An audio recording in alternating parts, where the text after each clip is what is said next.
गुज़श्ता एक दहाई में हिंदुस्तान में जिस चीज़ को सबसे ज़्यादा फ़रोग़ मिला, बढ़ावा मिला या जिस चीज़ की सबसे ज़्यादा तरक्की हुई, वो नफ़रत है। नफ़रत की काश पूरे मुल्क में लहलहा रही है। ये आपको कहीं भी मिल जाएगी, गलियों में, बाज़ारों में, बसों में, ट्रेनों में। आप अगर मुसलमान हैं, तो सबसे पहले शिकार नफ़रत के आप हैं। लेकिन मामला सिर्फ़ मुसलमान तक ही महदूद नहीं है। जो भी अक़लियत है, ख़ास तौर से क्रिश्चियन, इसके अलावा आदिवासी, दलित या फिर वो तबका जो हुकूमत के नैरेटिव का साथ नहीं देता है, उसको कबूल नहीं करता है, ये सब के सब नफ़रत के शिकार। मुसलमानों में वो लोग जो सर्विसेज में हैं, नौकरियों में हैं, उनकी हालत ज़्यादा ख़राब है। उन्हें हर जगह अपनी वफ़ादारी साबित करनी होती है, उसके बावजूद उनको मशकूक निगाहों से देखा जाता है। ये आम बात है।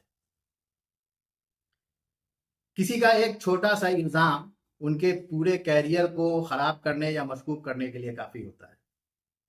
अभी एक वाक़या की रोशनी में हम बात करेंगे। आप लोग वाकिफ़ होंगे कि मेरठ के एक सरकारी स्कूल के हेडमास्टर जान मोहम्मद के साथ जो वाक़या पेश आया, वो दरअसल इस बात को बताता है कि आप बहुत डेडिकेटेड हैं, बहुत ईमानदार हैं, फिर भी आपको शक के दायरे में तो लाया ही जा सकता है। जान मोहम्मद का कज़िया ये है कि वो एक स्कूल में हेडमास्टर हैं, प्राइमरी स्कूल में, और वो अपनी एक मजहबी शनाख्त के साथ रहते हैं। बारिश है, लंबी दाढ़ी है उनकी, कुर्ता पजामा पहनते हैं, ये उनका अपीयरेंस है। उस स्कूल में उनके अलावा 7 टीचर हैं जो सब के सब हिंदू हैं। ऐसा हुआ कि बीजेपी का एक कोई छोटी सतह का नेता, उसने शिकायत कर दी डिपार्टमेंट में कि भाई ये जान मोहम्मद जो हैं, ये स्कूल में नमाज पढ़वाते हैं, मज़हब की तबलीग करते हैं, यहाँ तबलीगी जमात के लोग आते हैं, ये बच्चों को राष्ट्रगान नहीं सिखाते हैं, वगैरह जो कुछ भी इल्ज़ामात इस तरीके के हो सकते थे मजहबी बुनियाद पे, वो सब लगाते हैं। और जो बेसिक एजुकेशन के जो अफसर हैं डिस्ट्रिक्ट लेवल के, जब उन तक ये दरख्वास्त पहुंची तो उन्होंने इमीडिएट जान मोहम्मद को मुअत्तल कर दिया और उसमें ये लिखा कि प्राइमा फेसी या बादिन नज़र में ऐसा लगता है कि ये इल्ज़ामात दुरुस्त हैं, लेकिन यह है कि उन्होंने एक कमेटी कायम कर दी और कमेटी कायम करने के बाद उसको जांच के लिए कहा और कहा कि 1 महीने में उसको अपनी रिपोर्ट दें कमेटी को। चलिए साहब, मुअत्तली हो गई। अब उसके बाद हुआ ये कि जो स्कूल के टीचर्स थे, जो मैंने पहले बताया कि वहां पे 8 टीचर्स में जान मोहम्मद के अलावा जो 7 हैं वो हिंदू हैं। जितने बच्चे पढ़ते हैं वो सब हिंदू हैं, वहां पर की आबादी हिंदू है। तो पहले टीचरों ने इसकी थोड़ी बहुत मुखालफत की। मुखालफत करने का मतलब कि उन्होंने अपना रिजर्वेंट शो किया, कहा कि यह गलत हो रहा है। फिर बच्चों में गुस्सा पैदा हुआ और बच्चों के जो पेरेंट्स हैं उन्होंने इसकी बहुत ज़बरदस्त मुखालफत की और काफ़ी लोग वहाँ पे जमा हो गए स्कूल में और कई तरह से लोगों ने इस एक्शन के खिलाफ अपने गुस्से का इजहार किया।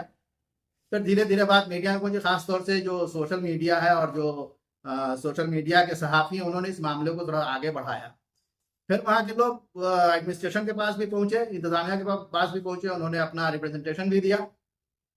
तो जब बहुत हंगामा हुआ तो फिर ये हुआ कि साहब कहा गया कि जो 1 महीने में जांच की रिपोर्ट देनी थी, कहा गया कि 3 दिन में रिपोर्ट दी जाए और 3 दिन के बाद फिर उनका जो सस्पेंशन है वो रिवोक कर दिया गया, उनकी मुअत्तली मंसूख कर दी गई।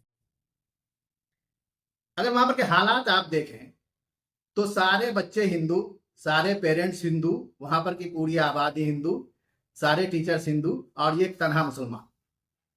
लेकिन एक एक शख्स ने, चाहे वो बच्चा हो, बच्चे के गार्जियन हो या वहां पर के रहने वाले लोग हो, इस सस्पेंशन के खिलाफ इंतहाई गम गुस्से का इजहार किया और कहा कि इससे अच्छा टीचर तो हो ही नहीं सकता। वो 12 साल से 17 साल से स्कूल में है और हम सब उससे बहुत खुश हैं। कुछ बच्चों ने कहा कि अगर वो नहीं आएंगे तो हम लोग पढ़ने नहीं आएंगे। कुछ पेरेंट्स ने कहा कि हमारे बच्चे पहले उनको कहना नहीं पड़ता था स्कूल आने के लिए, अब उनको भेजना पड़ता है, वो कहते हैं कि मास्टर साहब नहीं आएंगे तो हम नहीं रहेंगे। तो फिर इस तरीके से उनका जो है वो सस्पेंशन खत्म हुआ और उनको उसी स्कूल में बहाल किया गया। अब ये वाकया क्या बताता है? ये वाकया ये बताता है कि किसी भी छोट भैये के इल्जाम पे आपके साथ कोई भी कार्रवाई हुकूमती सतह पे हो सकती है। एक पहलू उसका ये है। लेकिन इसका जो दूसरा पहलू है और जो बहुत इंपॉर्टेंट है, और खास तौर से मुसलमानों के लिए, मुस्लिम नौजवानों के लिए ये बात समझने की, ये बहुत इंपॉर्टेंट है, बहुत अहम पहलू, वो ये है कि एक ऐसे मुसलमान को जो प्रैक्टिसिंग मुस्लिम है, ये भी नहीं कि बस यूं ही मुसलमान है, वो प्रैक्टिसिंग मुस्लिम है, और उस हिंदू आबादी में उसको इतना सपोर्ट, इतनी हिमायत क्यों मिली? उनका कोई पॉलिटिकल बैकग्राउंड भी नहीं है, किसी तंजीम ने भी उनके लिए हंगामा नहीं किया, उन्होंने भी अपनी तरफ से कोई ऐसा एजिटेशन नहीं किया, लेकिन उसके बावजूद इतनी तारीफ और इतना जबरदस्त फेवर, और सब के सब हिंदू हैं उनका, ये अपने आप में आज के माहौल में चौंका देने वाली बात है।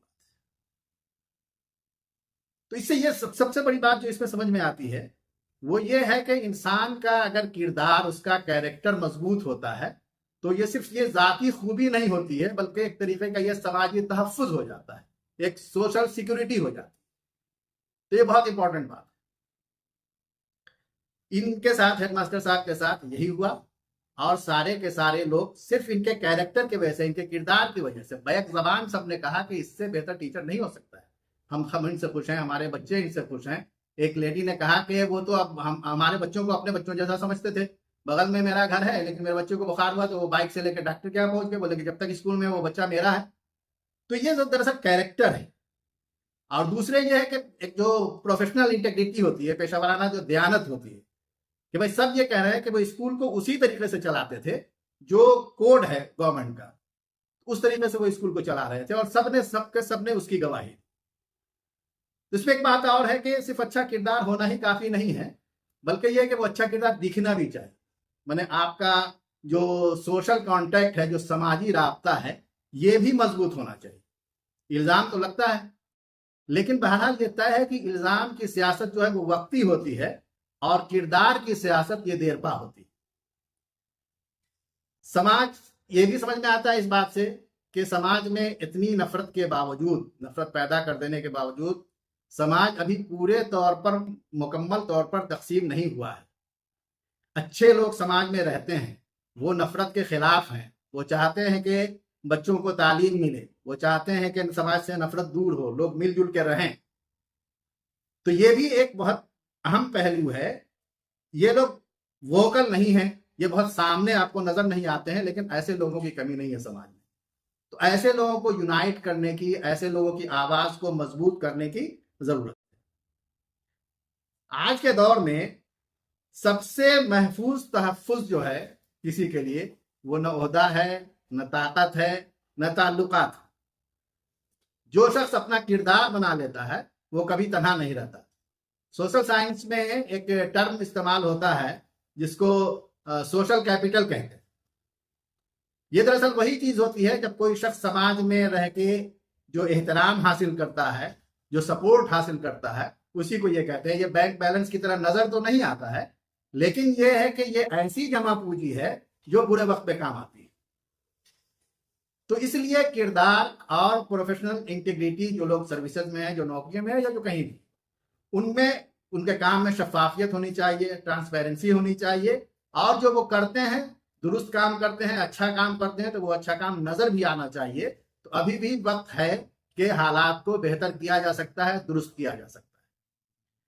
जमहूरियत में तादाद की बहुत अहमियत होती है, नंबर की बहुत अहमियत होती है। जाहिर है कि अगर आपका नंबर कम है तो आप इस कमी को आपका कैरेक्टर पूरा कर सकते हैं। इसलिए इस बात की बहुत जरूरत है कि कहीं भी हो मुसलमान, कि सर्विस में हो, जहां भी हो, जिस पेशे से वाबस्ता हो, उस पेशे को अपना 100% दें और पूरी ईमानदारी बरतें। तो लाख जमाना खराब होने के बावजूद उनको अच्छे लोगों का सपोर्ट मिलेगा, और यही इस वक्त इस हिंदुस्तान के लिए बहुत बड़ा सरमाया है, इसको महफूज रखने और इसको आगे बढ़ाने के लिए।